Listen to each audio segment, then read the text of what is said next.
Hello and welcome to Lights Up On. This is our weekly series of webinars where we meet people from different aspects of the theatre industry and talk about their job and their career path and hopefully answer any questions that you've got about how theatre works. Today we're talking to Jenny Roxburgh, who is a lighting designer. Previously we've spoken to producers and directors, actors, writers, designer, I mean, the whole spectrum of the theatre industry, and all of those webinars are available to watch on our YouTube channel, which is Roustabout Theatre. So first of all, hello Jenny, hi. Hello. It's really nice to see you, and also to see you outdoors in natural light, because I think probably we normally meet in dark rooms with only electrical light. And Yeah, and actually, getting some vitamin D. It's a real treat of lockdown, isn't it? And we were blessed with so much nice weather. So yeah. Thank you. And also nice to see you not dressed in black as well, which is the technician's curse, isn't it? Yes, and wearing skirts and dresses has been a real treat of lockdown. Because again, not practical with our line of work. So I've worked with Jenny on a number of occasions, a couple of completely bonkers productions in Bristol, and she also did the lighting design for Roustabout Theatre's Luna, which you can still watch online. It's a beautiful piece of lighting work because it's simultaneously set in the dark. We repurposed household lighting things like desk lamps and torches, and some rather nice little LED light inclusions in there as well. And we're hoping that Jenny will be designing the lights for This Island's Mine, which will be our next show whenever it is that theatres open again. So first of all, Jenny, could I just ask you, what is it that a lighting designer does? What's your role, and how do you go about designing the lights for a show? So I'm brought onto a project and sort of work really closely with the director, the set designer and sound designer, and we want to bring all of our art and creativity together to, you know, get across what we want the show to get into the audience's head. And the lighting plays a big role in creating that atmosphere on stage. And I'm focusing on this character now, or we're going into this really sad, moody moment. You know, I'm there to hopefully kind of enforce what the show is, the emotion it's feeling. And I do that by choosing the right light source, pointing it in the right place, putting a certain colour in it, or creating a shape through it. And when you put all those different elements together, you sort of create this big lighting rig, and you build cues and they crossfade together, and it should be there to support the story and also look nice, you know. So is there a tension between the very basic principle of making sure that the actors can be seen, which would, you know, ideally would be strip lights overhead, so you definitely would be able to see the actors then, and the kind of aesthetic, the beautiful picture that's being created on stage? How do you work between those 2 points? That there are like with any discipline, you always have your basic rules, and I was sort of taught, and what I've continued to practice is you create the shape of lighting the actor, and that can be through backlight and side light, and then you sneak in that front light to make sure you can see their expressions. But what we can also do with those different angles of light is like that they can make you feel so differently towards a character. If they're just side lit and you see a lot of shadow on their face, it can make you feel wary of them, you know. Whereas if I give you loads of front light, you feel warmer towards them, you're seeing what they're doing, you feel relaxed. If I just backlight them, they become a silhouette and you're only seeing the outer line of their bodies. So yeah, I completely use that to create it. That's yeah. So, but principally, I must always make sure they're lit. Like you can see them. Otherwise, I won't have a very happy director. And I don't think I'd be doing my job. And there's a kind of architectural principle as well, isn't there? And quite often you're given sets that are interesting to light, or the special effects. How does that tie in with the movement of the actors on the stage? Yeah. Well, certainly with Roustabout, with Luna, we knew from the get-go, working with the set designer Bronya, that we wanted to build lights into this set to bring it to life a bit more and show off how nice it looked. So yes, there is that element of architectural lighting, because you want the audience to enjoy looking at the set before the actors are even on it, and it adds depth. If you've got, like, you're lighting your actor and then you're doing all the architectural style lighting behind it, it just visually makes it way more interesting, especially for children who, they're not going to just be staring at the actor the whole time. They're going to be looking at everything, and you want it all to catch their eye. So yeah, there's absolute layers of building up a whole lighting state. I mean, it's what makes it so fun, really.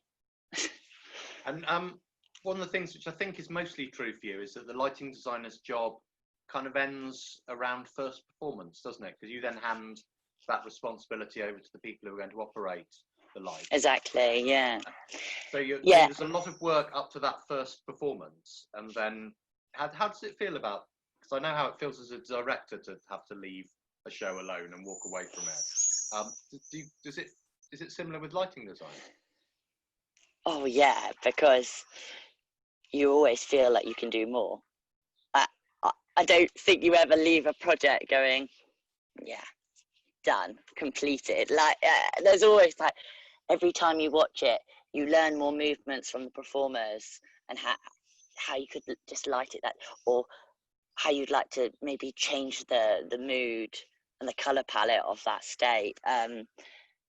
But you do, the prep is absolutely key. Seeing lots of rehearsals, run-throughs, just communicating with your director to really understand what they're feeling in this scene.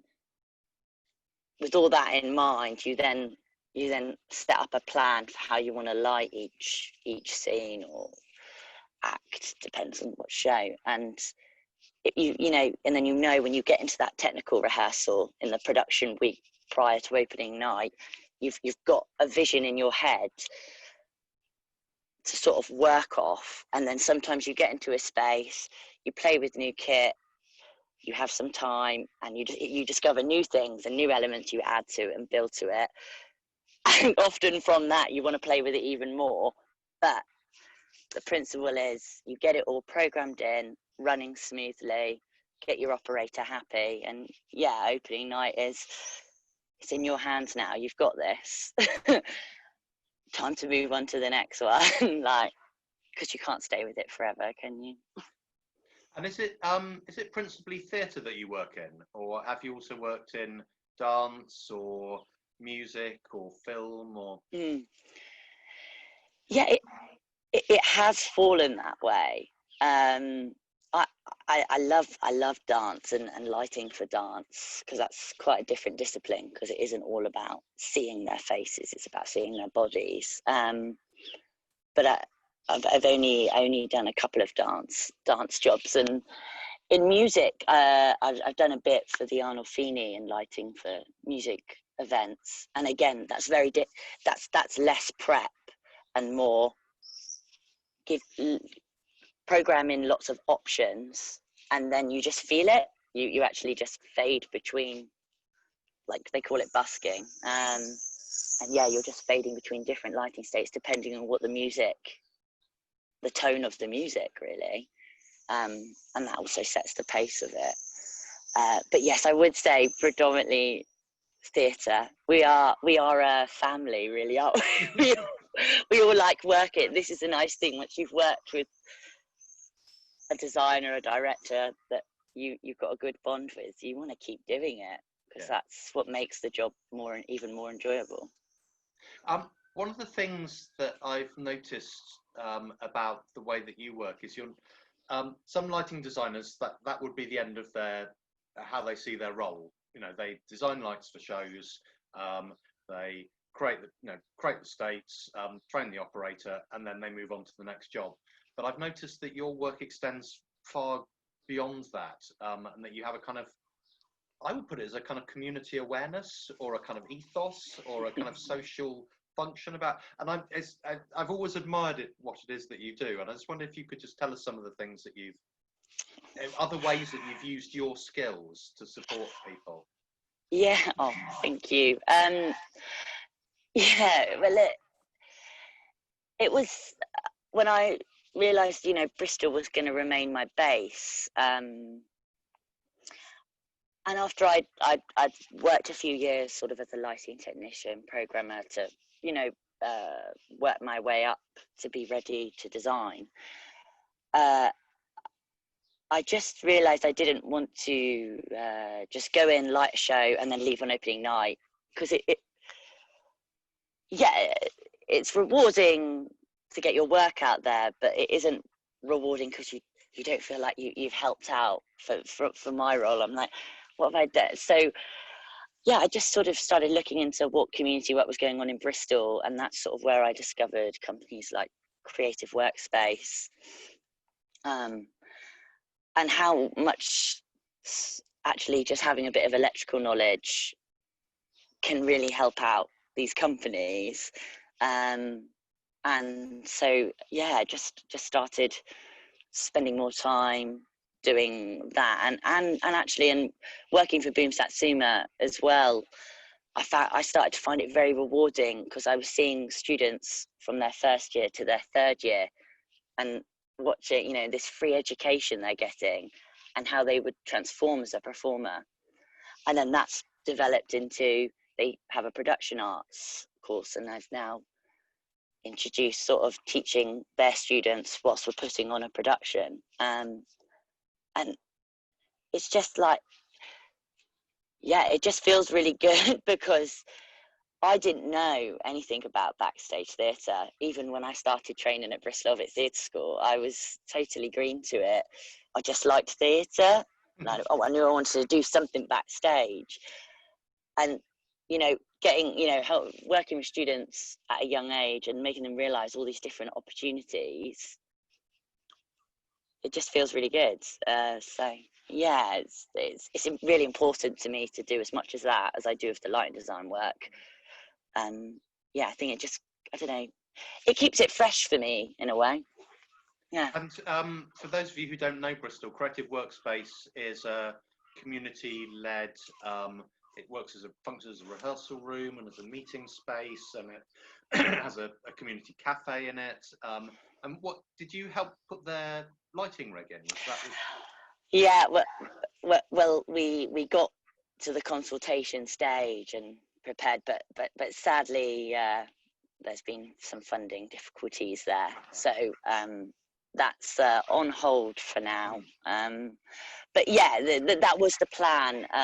This big sort of it's like a community hall, and it's in an area where there's very little arts. There's no the nearest theatre is very far away, and it was about getting touring theatre companies could go in there and do live shows. Because that's what I really believe, it needs to be more accessible. For everyone, and I think it's a lovely family outing that many can't really afford to go to, and those sort of opportunities are perfect, because then it's just down the road for them. It's a theme that's come up, I think, with all of our guests on these webinars. Oh, really? You develop a specialism, and the desire to pass that on, or to share that with people, or to encourage other people to learn about that specialism.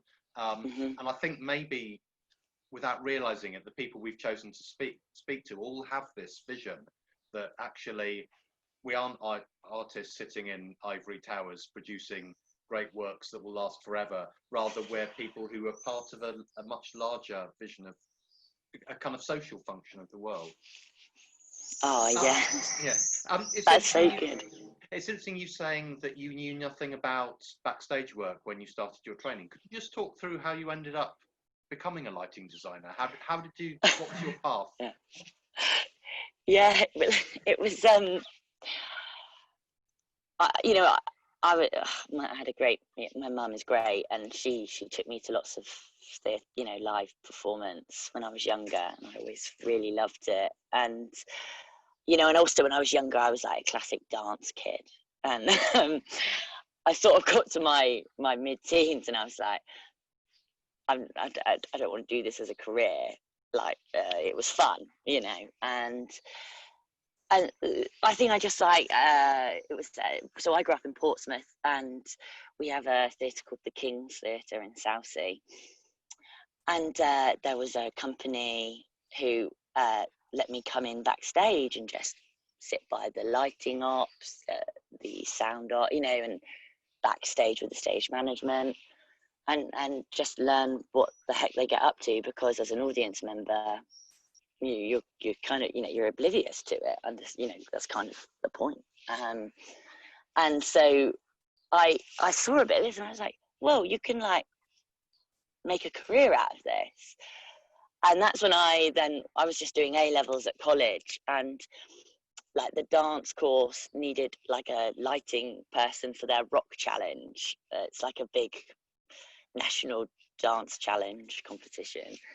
And it basically, you just get to sit along next to the lighting program and just tell them what you'd like to see. So I got a tiny taster then of like how versatile lighting is and how much you can do with it. And I loved that you could basically paint the stage with light. You're given this blank canvas, and you can literally make shapes and colours on the stage. And I just thought that was really cool. And then when I looked into like maybe going on to university, I just sort of discovered that these drama schools had very practical based degrees, which seemed more suited to me.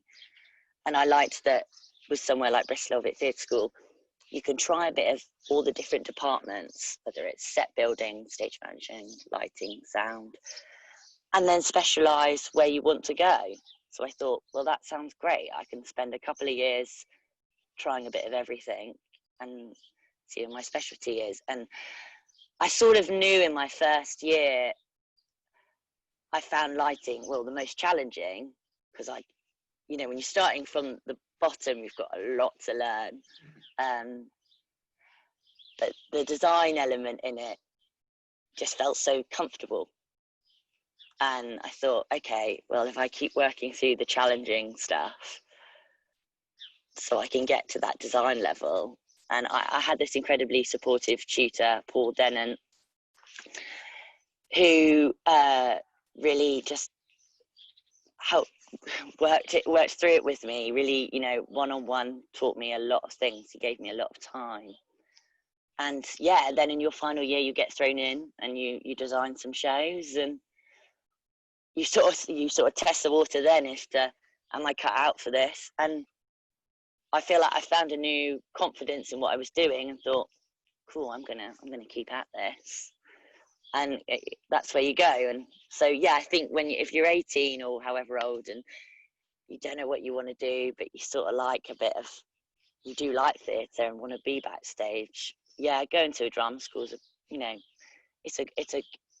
I think that or an apprenticeship for a theatre is a great direction to go. And again, you've picked up on a couple of themes which we've already heard from other people as well. God. No, sorry guys. no, it's not. Maybe if something being said by lots of people proves that there must be some truth in it. And the first is the importance of local theatres. People growing up in smaller towns or in the country, and the importance of the local theatre, the importance of the amateur companies that work there, and the smaller scale theatre companies. those theatres are actually crucial to how people get into working in this industry, and also the importance of just going along and asking someone, say, can I come and watch what you do?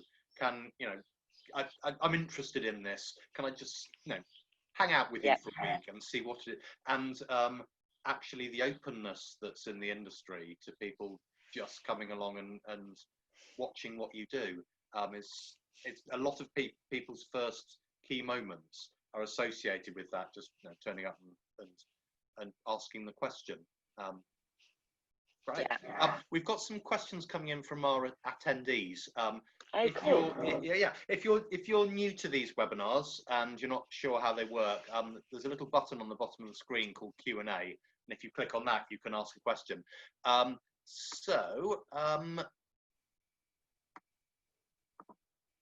This is a question from Hannah. Can you think of a moment when you were either watching or working on a show where you thought, wow, this is the magic of theatre? Oh dear. That's great. Sorry, the magic of theatre. I remember being asked that in a job interview when I was first starting out. It's great. It's great.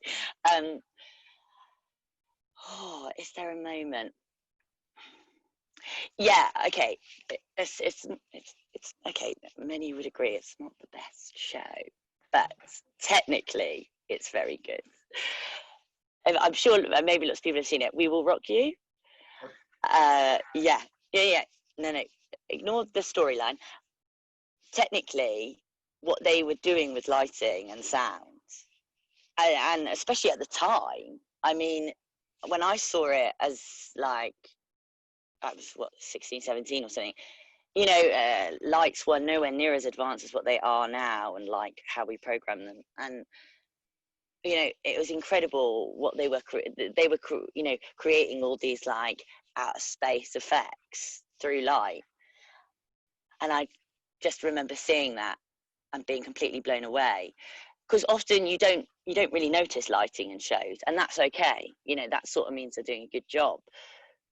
But when it is a show that is using lighting as a way to create the effects, it's that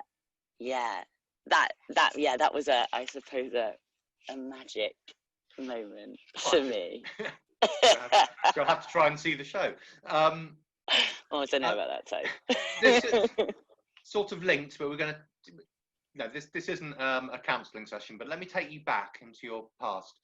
What's your first? You've said that you were taken a lot to the theatre as a child. Can you remember what your first theatrical memory is? Oh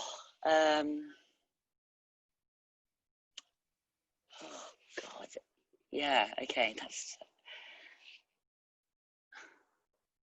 It stands out to me. I think I saw Starlight Express or something, where they were on roller skates, and it was madness, and it was great. Yeah, I think it might have been something like that. Our local big commercial theatre was the Mayflower in Southampton, which is great because it got all the big shows. And so when we could go, we went along to something. Yeah, I think, and it's funny now because I'm not a big musical person. I don't go see it, but as a child, it's definitely what got me really stuck into it. And what they were doing, what they do still do. They're always pushing the boundaries, and they set a precedent. And and I think it probably was something like that. I think. Were you disappointed forever after that all the other shows weren't on roller skates? Yeah, I was like, what is all this serious acting? It's walking and talking going on. Oh God, is this a play? No, it's it was.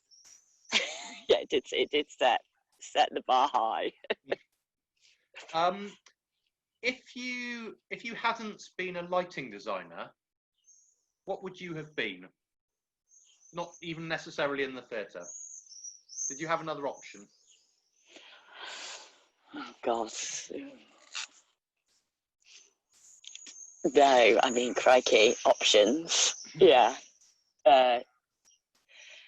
It's funny because in your adult life, you feel like this is what I've trained in, and like everyone else's art or what they do, I know nothing about. So that feels like, but when you were younger, the great thing is you do feel like you can give anything a try, right? Like, and I think I did sort of want to be like a detective journalist, sort of, yeah.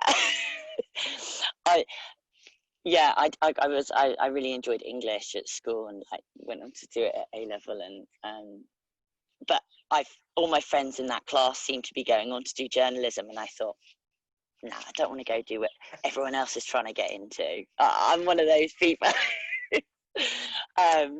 So that's sort of why, and also I wasn't a good enough writer really, but you know, again, it's if you set your mind to it and like work really damn hard, yeah, you can give it a go. So yeah, I think it was that. I'm a bit of a like crime nerd. I love documentaries and reading crime fiction. Well, it's a lot more practical. You'll be interested in this, having been brought up in Portsmouth, because my alternative plan was to be a sailor, but in Nelson's Navy. I desperately, which is very, very impractical for someone born in 1967. But yeah, nice. Good work. So I've got a couple of questions here, which more specifically about people considering entering the industry. Is there something that people who are interested in a career in lighting could try out, either as teenagers or young adults, things that they could be doing now, which would help them learn more about lighting, experiment, other than going obviously to the local theatre and saying, can I observe you? Yeah. It's quite a hard one, because when we went, starting at theatre school, you get a real mixture of students, some who have worked in their local theatre, or if they're at a school that has a proper theatre, like my school never had a theatre, so, but we arrived with such different levels of what we knew, and actually you start back at the basics because they want to teach you industry standards, so you're ready for it as you go into your career. So I think it's wonderful if you can like play with different equipment in your local venue or school, but I think the most important thing is just to keep watching it and see what you enjoy the most about it. Yeah, and maybe talk to the people who work, or on those, behind those desks. I'm sort of a big believer in like just enjoy up until, while you're at school, just enjoy like just being at school and doing what you like. And like, I don't know, I don't think you should, you're going to do this career maybe for the rest of your life. So I think it's okay to be quite like fresh to it from 16, 17, 18. I think as you said, go see what they're up to backstage. But yeah, I wouldn't actually, is that fair to say? Yeah. I've often thought that in about 5 or 10 years time, there's going to be a whole new generation of theatre makers and particularly filmmakers who've grown up with TikTok and Instagram, and there's a whole set of skills and technical possibilities that are available to young people now. They may not even know that what they're doing is lighting design when they take a selfie and put the light through a colander, or kind of put a bin bag over the light to get a different color in the room, and all of that experimentation which TikTok and Instagram and Snapchat encourage. I think we'll see something very different in about 5 or 10 years time, as though that generation of young people move into work in the profession. God, yeah, that's funny. I hadn't really thought of it, but you're so right, because I'm noticing more and more, even for taking pictures, people are thinking about where their light source is coming from, and you're like, wow. I mean, that's where it starts. Like, definitely. God, it will be really useful because you're finding an eye for it. Like, I feel like that was a thing in lighting. It was, have you got the eye for it? Like in sound, have you got an ear for it? Like, you sort of need to start there and then learn everything, because you need to see, you need to see, oh, that looks good, or that's not working, you've got to. So that's probably really great discipline to get in. Yes. Not that I want to promote loads of social media, but but it's got its positives. I mean, the young person who knows to take their selfie at golden hour, or it's got messed around with the filters and the editing tools. That's essentially what lighting designers are doing, but it's kind of plans rather than after the effect. Yeah, totally. That would just in our world, that would translate to what Lee filter, what number, and what color. Yeah, that's. I've never thought about it like that, but it's so true.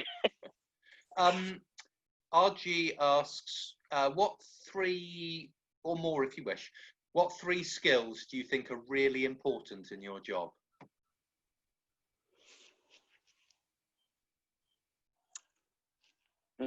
Okay, 3, maybe more. I think. Gosh, sorry. It's instantly that comes to mind is being a team player. This is by no means. You're not an artist sat at a canvas. Like, you work in a team, and it is like being able to collaborate, I think, improves you as a designer. So being good at teamwork, and I guess what follows with that is being good at communicating. You also have a much nicer time when everyone's communicating really clearly with each other, like, right? So and I guess specifically for lighting design, not just like working backstage, I just don't ever be afraid to just try something completely strange and new. That's because like if I don't try a new few colors or a new type of light source in each design I do, I'm not ever developing and improving as a designer. So I think it is that thing of don't be afraid to like take a risk, and then if it doesn't pay off, well, that's the beauty of our industry. It's sort of like, well, cool, we'll cut it, we'll try something new. It's one of the great things about working in in the arts. This is one of my favourite sayings is, "Oh, it's just a play," which is simultaneously sort of dismissive of your own work, but allows you to make experiments and fail and get things wrong and fix them. It's just a play, but then actually, I've dedicated my life to this, so it is. It's just the play is the thing, as Hamlet would say. Highbrow there. So I'm going to ask you our trademark final question, which is, if you were to meet the theatre genie and they could grant you one wish, what would that wish be and why? Oh dear. I've sort of got like a more serious answer, and I've got a silly answer. You're allowed to, well, okay, you've met 2 theatre genies. Okay, cool. Good. I mean, my serious one we've already touched on, really, and it is like, I would love the theatre genie to make theatre, like to see the theatre and to go train in it entirely accessible for people everywhere.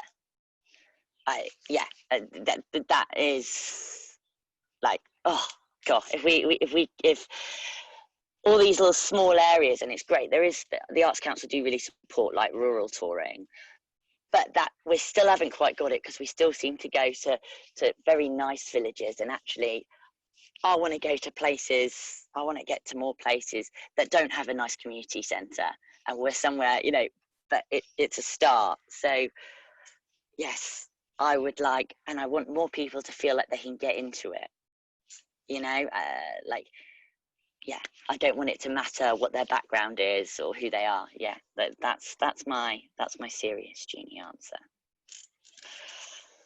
Yeah, and my silly one is that on every production week, which is the technical rehearsals, so where we're doing, you know, 14-hour days, that flat whites and food are always provided. Because that's what gets you through a long day. Note taken. I'm not sure I can personally help with the accessibility thing, but we'll do whatever we can. But the next time we work together, flat whites and food, 100% provided. I'll be 110% if I've got a flat white to see. Shay from Roustabout has just put something in the chat. She's suggesting that we open Roustabout catering division. So yes. Yeah. Thank you very much for talking. I'll be your barista any day. Oh, thank you for having me. It's really nice to chat about what we do and why we love doing it, because it's really nice and lucky to have a fun job. So yeah. It is. Just to play, after all. Exactly, man. Yeah, exactly. And I'd also like to thank Arts Council England, whose emergency response funding has made these webinars possible. I'd also just like to mention again, Jenny's been talking about the importance of making contacts and of talking to people and finding the opportunities. Alongside this webinar program, we're beginning to build up a group of people that we're mentoring or offering advice to or answering questions from. At the moment, we have a producer, a couple of writers and a director who are all at the very early stages of their career and are looking for help and support, which we're being able to offer them. If there's anyone else who's interested in any of those mentoring opportunities, do please get in contact with us. Our website is www.roustabouttheatre.co.uk, and we'd love to be able to help you. Next week, I'll be talking to Mim Everson, who is a stage manager extraordinaire. A very good one. And very, very much loved by the company. Thank you all very much for watching, and we'll see you next week. Bye. Thanks. Bye.